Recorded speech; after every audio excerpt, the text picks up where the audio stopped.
네, 고3 온라인 수업 현대소설 진행하도록 할게요. 현대소설은 아시는 것처럼 요약 정리가 되어 있는 부분이기 때문에 작품에 대한 전반적인 설명만 하고 그리고 나서 문제 해설을 진행하도록 할게요. 일단 작품 제목 보시면 나상이라고 나와 있는데, 나상이라고 하는 두 글자의 사전적인 의미를 먼저 보시면 벌거벗은 모습을 나상이라고 설명을 합니다. 제목부터 약간 의미심장하게 이야기가 전달되고 있는 것 같은데, 일단 이 나상이라고 하는 소설을 통해서 말하고자 하는 주제를 먼저 생각해 보시면, 극한 현실, 여기서 말하는 극한 현실이라고 하는 건 사람이 극한에 몰리다, 절정에 몰리다 라고 하는 것처럼 한계에 도달한 상태가 되겠죠. 극한 현실에 대응하는 올바른 삶의 방식에 대해서 모색하고자 하는 것이 바로 이 작품에서 말하고자 하는 바라고 보시면 됩니다. 아까 제목에서 나상이라고 하는 글자의 사전적인 의미를 말씀드렸는데, 벌거벗은 모습이라는 뜻을 가지고 있는 이 나상은 이 작품에 등장하는 사람 중에 형이라고 형상화되는 인물을 대표하는데, 형으로 상징이 되는 또는 형으로 나타나는 순수한, 즉 아담과 이브처럼 아무것도 입지 않은 상태, 순수한 인간의 본연의 상태를 나타내는 것이 나상이라고 보시면 돼요. 결국 전쟁이라고 하는 극한의 상황 때문에 희생이 되는, 전쟁 때문에 희생되는 순수한 인간성을 강조하고 인간성을 드러내는 글자가 나상이라고 보시면 될 것 같습니다. 일단 필기할 공간을 좀 찾아봐야 되니까 맨 위로 올라가서 저는 필기를 도와드리겠습니다. 일단 이 작품은 액자식 구성을 취해요. 그럼 액자식 구성이라는 말이 나오면 여러분들이 많이 봤던 것처럼 이야기가 입체적이다 라고 하는 부분은 특이사항이 없으실 텐데, 액자식 구성이니까 외부 이야기가 있을 거고 내부 이야기가 있겠죠. 외부 이야기는 여름 저녁, 그리고 공간적 배경은 베란다로 형상화가 됩니다. 작품의 전반적인 부분에 대한 설명이에요. 어디가 나올지 모르니까. 반면 내부 이야기는 1951년 겨울이라고 하는 시간적인 배경이 나오고, 공간적 배경은 북으로 이송되어 가는 길이 내부 이야기의 공간적 배경의 역할을 할 겁니다. 그리고 외부 이야기는 1인칭 관찰자 시점을 취하고요. 내부 이야기는 전지적 작가 시점을 취해요. 그래서 우리가 전문을 볼 수가 없는 상황 속에서 시간적, 공간적 배경을 보고 우리가 시점을 파악해야 되는데, 외부 이야기에서 1인칭 관찰자라고 했잖아요. 여기서 나라는 인물이 나오는데, 이 나라는 인물이 철이라는 인물로부터 이야기를 듣는 형식을 취합니다. 그런데 이 작품에서 중요한 부분이 뭐냐면, 여기서 말하는 이 철이라는 인물 있죠. 외부 이야기의 철이라는 인물, 이 사람이 바로 이 내부 이야기에서 나오는 주인공이 있을 겁니다. 이야기 속 등장하는 인물 중에 동생이라는 사실이 밝혀지면서 마지막 부분에서 여운을 남기면서 마무리가 돼요. 그래서 외부 이야기와 내부 이야기, 즉 액자식 구성이 나오면 작품별로 연관성을 가지고 있는 것은 여러분들께서 아시잖아요. 그래서 그 부분 관련해서 알고 계셔야 된다라고 생각하시면 좋을 것 같습니다. 그럼 당연히 내부 이야기에서는요, 아까 봤던 것처럼 1951년 겨울이라고 했잖아. 얘는 한국 전쟁이라고 또 말할 수 있는 6.25 전쟁 시절의 이야기가 될 거고, 한국 전쟁 당시 포로로 잡혀간 형과 동생의 사연이 나타날 겁니다. 전지적 작가 시점이라고 말을 했죠. 그리고 이 작품을 전문을 읽어보시면 외부 이야기와 내부 이야기를 계속 왔다 갔다 할 거야. 그래서 내화와 외화를 넘나드는 것 같은 인물이 나타나고요. 그 부분을 통해서 과거와 현재, 즉 외부 이야기가 현재가 될 거고요. 내부 이야기가 과거가 되겠죠. 뭐 현과 현 왔다 갔다 하니까 과거와 현재가 교차되면서 주제가 선명하게 드러날 거고, 현재에서 과거로 들어가니까 역순행적 구성이다라고 하는 건 여러분들께서 보시는데 크게 특이사항이 없겠죠. 결국 여기서 말하고 싶은 주제라고 하는 건 전쟁이 주는 전쟁의 폭력성이 될 거야. 이 전쟁의 폭력성을 강하게 비판한다 라고 생각하시면 좋을 것 같습니다. 그러면 인물관계도를 잠깐만 보고 문제 해설로 넘어갑시다. 형이라는 인물은 굉장히 순진하고 어수룩한 모습을 가지고 있고요, 솔직한 모습을 가지고 있는 사람으로 나와요. 그래서 얘는 눈치가 없게 느껴질 텐데 상황을 고려해서 말을 해야 되는데, 상황을 고려해서 말하지 않고 행동함으로써 사람들이 가지고 있는 일반적인 기준에 부합이라고 하는 글자는 맞아떨어지다죠. 부합하지 않는 모습을 보입니다. 하지만 동생을 생각하는 형제에 대한 사랑이 굉장히 강하고요, 그리고 인정도 굉장히 많은 사람으로 형상화가 돼요. 반면에 철이 외부 이야기에선 철, 내부 이야기에선 결국 동생으로 나오는 사람들. 동생은 반면에 형을 좀 무시하는 태도를 보여요. 그런데 포로로 잡히고 이송하는 과정에서 형이 보이는 형의 인간적인 모습 때문에 마음을 오픈하고요, 그리고 나서 형처럼 형에 대한 사랑, 즉 형제애를 느끼게 됩니다. 그렇게 결국 사건이 진행됨에 따라 형에 대한 인식이 변화를 하니까 동생은 입체적 인물이라고 설명해도 여러분들이 생각하시는데 특이사항 없겠죠. 됐죠? 지금 본 인물관계도는 내부 이야기의 인물관계도가 될 거야. 내부 이야기. 네, 아래 나와 있는 거 볼까요?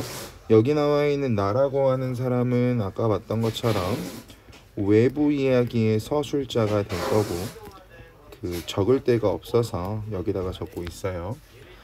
철이라고 하는 인물은 외부 이야기의 서술자인 나에게 내부 이야기를 들려준 인물인데, 결국 이 인물이 내부 이야기에 나오는 동생과 동일 인물이다 라고 보시면 될 것 같아요. 그리고 마지막 한 가지, 여러분들이 눈으로 보신 것처럼 형이라고 하는 등장인물과 동생이라고 하는 등장인물의 성격 자체가 굉장히 달라요. 그래서 필기할 공간이 없으니까 오른쪽에 적을게요. 이렇게 나올 수도 있어요. 등장인물의 성격이 대비, 대조를 이루는데 이 모습을 통해서 주제를 표현하고 있다 또는 구현하고 있다 라고 해도 맞고요. 결국 여기서 말하고자 하는 주제는 올바른 삶의 방향에 대해서 근본적으로 성찰해야 된다가 이 작품에서 우리에게 전달하고자 하는 메시지니까 여러분들께서 보시는데 특이사항은 없을 것 같습니다. 그래서 내용 자체가 애매할 수도 있고요. 내용 자체 이해하는 게 좀 어려울 수도 있는데 한 번쯤은 보셔야 되는 작품이고, 고등학교 2학년 교과서에서는 덕성여고가 썼던 신사고 교과서에 수록되어 있는 부분이어서 아마 덕성여고 친구들은 봤던 생각이 나실 겁니다. 18번 윗글의 서술상의 특징인데 액자식 구성이고 서술자가 변화하고 있는 작품이라면 무조건 물어볼 수밖에 없는 문제 유형이 되겠죠. 어리숙한 인물이라고 볼 수는 없어요. 여기서 말하는 어리숙한 인물이라고 하는 건 일반적으로 나이가 어리다 또는 조금은 지능 또는 지적 수준이 떨어지는 사람들이 어리숙한 인물이라고 하는데, 여기 나와 있는 나라고 하는 사람은 그런 부분은 특이사항이 없으니까 알고 계시면 되겠죠. 2번 인물의 발화와 행위를 통해서 그 인물의 심리를 생생하게 드러내고 있다. 이런 것을 간접제시라고 하는데, 여러분들이 눈으로 보시면 큰 따옴표도 나오고 행동도 나오니까 당연히 2번은 맞는 말이라고 볼 수가 있겠죠. 서술자가 회상을 통해, 서술자가 회상하는 건 아니야. 왜냐면 1인칭 주인공 시점이 아니라 1인칭 관찰자 시점이라고 했잖아. 그럼 내가 내 이야기를 하는 것도 아니고 그 부분에 대해서 생각하실 때 판단을 하시면 좋을 것 같습니다. 이어서 할게요. 동시에 벌어진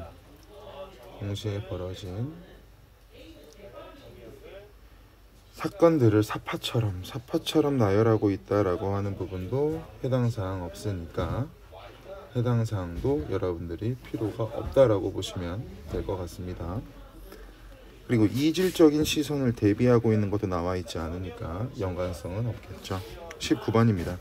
윗글에 대한 이해로 적절하지 않은 것은 이게는 내용일치 문제예요. 그래서 어느 부분이 나오건 제시된 지문을 읽어서 소화하면 되는 부분이어서 크게 특이사항은 없으실 것 같은데 이어서 가겠습니다. 동생은 자신에게 먹을 것을 건네는 형을 보고 의아해했죠. 처음에는 형에 대한 그 형제가 없었던 동생이 포로로 끌려가는 과정에서 형이 자신에게 보인 행동 때문에 감동한다라고 했으니까 형은 포로로 끌려가던 중 경비원에게 자신의 나이를 밝히고 있죠. 동생은 수용소에 갇혀 있다가 포로 교환 과정에서 풀려났죠. 나는 철이 들려준 그 이야기가 경험담이라는 사실에 놀라움을 느끼고 여운 나오면서 마무리가 된다. 아버지는 앞날에 촉망되는 동생 대신 불쌍한 형에게 애정을 쏟았다는 알 수 없는 내용이고 틀린 부분이니까 정답은 5번으로 끝날 겁니다. A와 B에 대한 설명으로 가장 적절한 것은, A는 그날 밤도 형은 동생 곁에 누워 간밤처럼 쿨쩍쿨쩍 울었다라고 나와 있던 거죠. 울면서 동생에게 넌 목적이다, 눈물도 없느냐, 집 생각도 안 하느냐, 모두에게 보고 싶지도 않느냐, 넌 이 꼬락서니가 그렇게도 마땅하니 마땅해 좋겠다, 장하다 이놈아, 이렇게 넋두리하고 있었다라고 나와 있는 부분이 A 부분이 될 거고, 그 다음 B 부분은 형은 울음을 터뜨리지 않고 집에 돌아가서 이런저런 소리를 하면 모두 굉장히 웃을 기다, 더구나 어머니는 허리가 끊어지게 웃을 기다, 그랬으면 얼마나 좋겠느냐 하고 연방짓거리며 히끅거렸다라고 말한 부분이 되겠죠. 그럼 이 두 부분을 보면서 A와 B에 대한 설명으로 가장 적절한 것은 이라고 나와 있는 부분, 1번 A에서는 형의 냉소적인 태도와 동생의 포용적인 태도가 대조되고 있다. 제시된 부분을 통해서 알 수는 없고요. B에서는 형의 위선적인 면모가 자기 모순적인 행동을 통해서 표출되고 있다 라고 나와 있는 부분도 마찬가지 해당 사항이 없고요. 3번 형은 타인의 호의를 거절하고 있다. B에선 타인의 호의를 베풀고 있다도 마찬가지 연관성이 떨어지는 부분. 4번 A에서 형은 동생은 서운한 마음을 내보이고 있지만 B에서는 동생이 고마움을 전달하고 있다도 마찬가지 알 수 없는 부분이고 정답 5번이죠.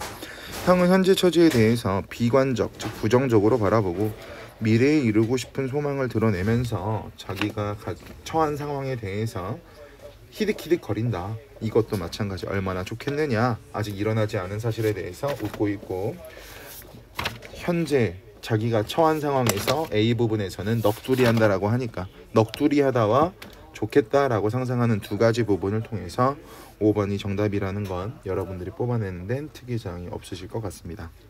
21번 문학작품에서 종종 볼 수 있는 바보형 인물은, 바보형 인물이 아까 18번 형을 18번 다시 설명해 드릴게요. 형을 어리숙한 인물로 볼 수 있는데 정확히 틀린 부분 뒷부분이 되겠죠. 진술의 해악성을 강화한다. 뒷부분이 더 정확히 틀렸으니까 아까 했던 거 다시 수정하겠습니다. 바보형 인물은 인지 능력과 판단 능력이 모자란 탓에 어리석은 욕심을 부리거나 터무니없는 실수를 저질러 주위 사람들로부터 무시나 놀림을 당하는 존재로 그려진다. 세상사를 접하고 인간관계를 맺는 데 있어 그가 보이는 반응과 행동은 상식 또는 표준으로 간주되는 것과 동떨어진다. 그렇지만 저마다 영악하게만 살아가는 세태 속 바보형 인물이 보이는 천진난만한 행동이나 인간에 대한 순수한 신뢰 등은 우리로 하여금 자기의 삶을 되돌아보거나 상식과 표준이라고 믿고 있는 것을 제고하도록 이끌어준다. 그러니까 생각의 발상 또는 생각의 전환을 불러일으킨다. 그래서 바보형 인물이라고 해도 특이사항은 없다라고 보셔도 생각하면 좋으실 것 같아요. 1번 까마귀 떼에 대한 형의 반응을 보고 다른 사람은 어이없다고 바라보고 경비원들끼리 끼득거리며 웃는 것에서 그들이 형을 무시하거나 놀림거리로 삼고 있음을 알 수 있는 당연한 이야기죠. 바보형 인물에 대한 사람들의 비판적 또는 놀리는 태도니까. 2번 경비병에게 추궁을 당하는 상황 속에서도 벌쭉 웃으면서 엉뚱한 질문을 하는 형의 모습은 지적 능력이 모자라지만 천진한 인물인 바보형의 인물을 보여준다. 이것도 마찬가지 맞는 말이 될 거고, 수수밥이 몇 땡이 남을 것 같다는 생각에 그것을 얻어먹기 위해 죽는 신용까지 한 형의 행동은 어리석은 욕심으로 인해 터무니없는 실수다 라고 하는 부분 자체가 연관성이 없을 테니까 정답은 3번으로 끝나겠죠. 3번으로 끝나겠죠. 넘어가서 박태보전 잠깐 보겠습니다. 박태보전. 오늘 소설들은 가볍게 이렇게만 설명하고 마무리를 할 거라서 너무 크게 스트레스 받으실 이유는 없으실 것 같아요. 박태보전도 마찬가지 수능 특강 고전 산문에 나와 있던 부분이라서 어렵진 않겠지만 같이 보도록 하겠습니다. 박태보전에서 이 박태보라고 하는 제목에 나와 있는 이 인물은 역사적 실존 인물이죠. 그럼 역사적 실존 인물을 주인공으로 설정을 했으니까 사실성을 확보한다라고 보시면 되고요. 이 박태보라고 하는 사람이 어떤 역할을 했냐면 숙종이 나라를 지배하던 시절에 인현, 왕후, 폐비를 즉 왕비의 자격을 박탈하는 것을 반대하는 상소를 올리고 굉장히 다양한 그리고 굉장히 심한 고문을 당했대요. 그러면서 유배가는 도중에 죽음을 당하고 주변 사람들이 상소문을 쓴 건 같이 쓴 건데 왜 너 혼자 한 거야? 라고 말을 하지만 결국 박태보는 자기가 모든 것을 짊어지고 유배가는 도중에 죽음을 맞이한다라고 하는 측면에서 불의 앞에서도 불이라고 하는 건 의롭지 않다가 되겠죠. 굴하지 않는 성품을 보이는 모습을 우리에게 보여줍니다. 마찬가지 정리를 잠깐 해보시면 이 작품은요, 시간적 순서, 같은 말, 시간의 흐름이니까 얘를 추보식 구성이라고 설명하고요. 같은 말로 얘를 순행적 구성이라고 설명을 합니다. 그래서 시간의 흐름에 따라 전개된다라고 하는 특징을 가지고 있어요. 그리고 여기서 갈등 양상은 일단 박태보라고 하는 신하, 강직함을 가지고 있는 신하와 감히 내 결정을 너가 무시해? 즉 자기 자신을 모욕한 반역을 저질렀다라고 말하면서 벌을 내리는 임금과의 갈등이 두드러진 작품이라고 보시면 좋을 것 같습니다. 시점은 당연히 전지적 작가 시점이 될 거고요. 고전 작품이니까 전지적 작가 시점이 될 거고, 이 작품은 대화를 통해서 이야기가 전개될 겁니다. 그리고 전지적 작가 시점이라는 거, 고전 소설이 가지고 있는 일반적인 특징이라는 것도 여러분들이 기억하고 계셔야 되겠죠. 실질적으로 이 작품은요, 사실성을 굉장히 많이 강조한 작품이에요. 그래서 읽어보시면 크게 어려운 건 없으실 거고, 주제를 잠깐 다시 말씀을 드린다면 이 작품을 통해서 말하고 싶은 건 불의에 굴하지 않는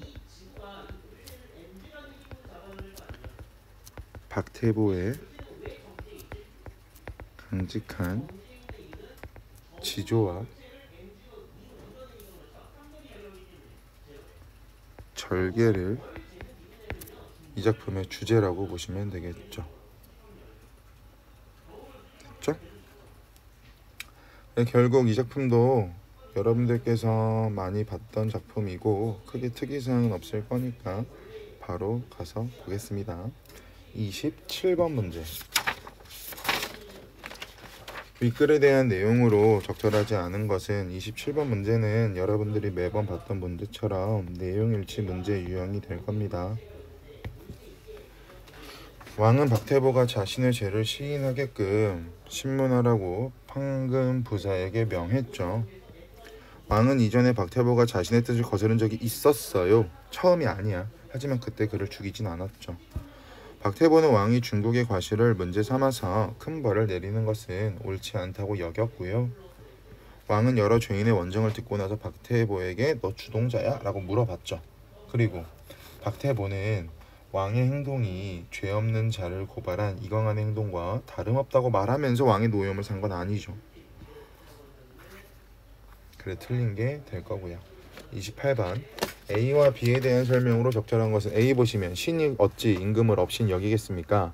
신은 내전에서 비록 언어에 과실이 있었지만 적발하여 큰 죄를 주시는 게 마땅하지 않다고 생각을 합니다 라고 말하면서 내가 왜 그렇게 말을 했는지에 대한 의도를 설명하고 있죠. 주장의 실현 불가능성 아니고 자신의 유사점이 아니고 고사를 가지고 오고 있지도 않고요. 이어서 볼게요. 한간에 처와 첩을 둘 다 둔 사람 중에 가장이 치우쳐서 집안을 다스리기 잘못한다면 시중에 있는 또는 조선사회에 있었던 가정의 모습을 말하는 거지 고사 인용은 아니고, 그리고 후궁을 매우 사랑하기 때문에 너 그런 거 아니야? 내가 어떻게 너의 말을 허망하다고 하겠어. 상대방의 경험을 환기하고 있는 부분도 아니니까 정답은 간단하게 2번으로 끝낼 겁니다. 그래서 A만 가지고도 세팅을 해보시면 정답은 보일 거고, B에서는 어떻게 나를 홍치상하고 비교해. 홍치상은 죄가 있지만 난 죄가 없어. 나는 온 나라 사람들과 함께 논의한 거고 내 행실이 홍치상과 다른 줄을 몰라? 라고 말하면서 내가 가지고 있는 품행, 내가 보이는 됨됨이는 문제가 없잖아 라고 말하면서 자신의 모습을 강조하고 있는 부분이 되겠죠. 기억부터 미음에 대한 이해로 적절하지 않은 것은 이라고 나와 있는데, 아까 말했던 것처럼 박태보라고 하는 사람은 불의에도 굴하지 않고 자기가 다 책임지려고 한다라고 했잖아. 근데 책임을 나누어 줘야 된다라고 말한다라고 하는 것 자체가 잘못된 거라서 정답은 4번으로 끝날 텐데, 수능 특강에 나와 있는 고전 산문이나 현대 소설을 공부하실 때요, 기본적인 주제나 중심 인물에 대한 틀을 갖고 계시면 또는 배경 지식으로 세팅하고 계시면 지금 보고 계신 것처럼 간략한 배경 지식만 가지고도 소화가 가능해요. 박태보는 자기가 모든 걸 짊어지려고 하는 사람이지 다른 사람과 자기의 죄를 나눠서 벌을 덜 받고자 하는 사람은 적어도 아니었으니까 그런 부분들 생각하면 좋을 것 같은데요. 이어서 가겠습니다.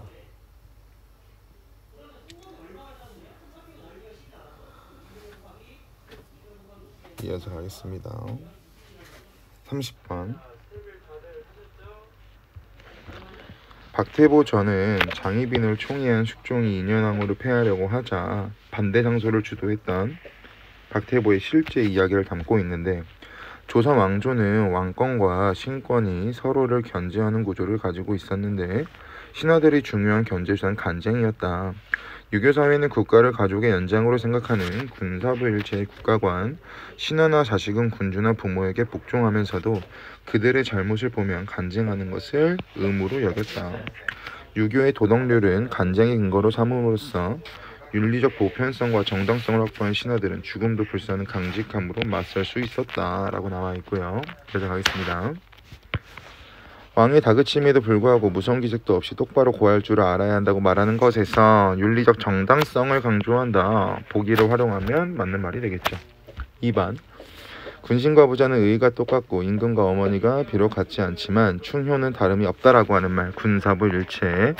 국가를 가족의 연장으로 여기는 유교사의 국가가 마찬가지 맞는 말. 3번 전하께서 전에 없었던 잘못된 일을 한 까닭에 신하된 자가 죽기를 무릅쓰고 간한다는 것에서 군주의 잘못에 대한 간쟁을 신하의 의무로 여겼던 당대의 분위기를 엿볼 수 있죠. 4번 부부는 인륜의 시작점으로 필부도 납폐한 을을 중요시한다는 박태보의 말은 2년 왕후를 폐하려는 왕의 처사에 대해 유교의 도덕률을 근거로 비판하고 있음을 알 수 있음이라고 나와 있는데 마찬가지 맞는 말이 되겠죠. 5번 박태보가 왕을 곤란하게 하는 상황 속에서도 판의 금부사가 왕의 명령을 어기면서 박태보의 봉초를 받지 않겠다고 밝힌 것은 신권이 왕권을 견제하는 정황, 신권이 왕권을 견제하는 정황이라고 보기에는 좀 애매하고 봉초를 받지 않겠다라고 밝힌 거, 그리고 곤란하게 하는 상황에서 판의금부사가 왕의 명령을 어긴다, 이런 부분들도 위에 나와 있는 보기랑 연결해서 생각해 보시면 말이 되지 않으니까 정답은 5번으로 끝나겠죠. 여기까지가 이번 주차 모의고사 문학 파트였고요. 다 수업 들으시고 개별적으로 1교시처럼 개별적으로 필기하고 인증해서 저한테 보내주셔야 오늘 학습까지 완료입니다. 몸 조심하세요. 날씨 추워지니까 감기 조심하시고 부디 고등학교 마지막 불태우면서 잘 관리하시면 좋을 것 같습니다. 감사합니다.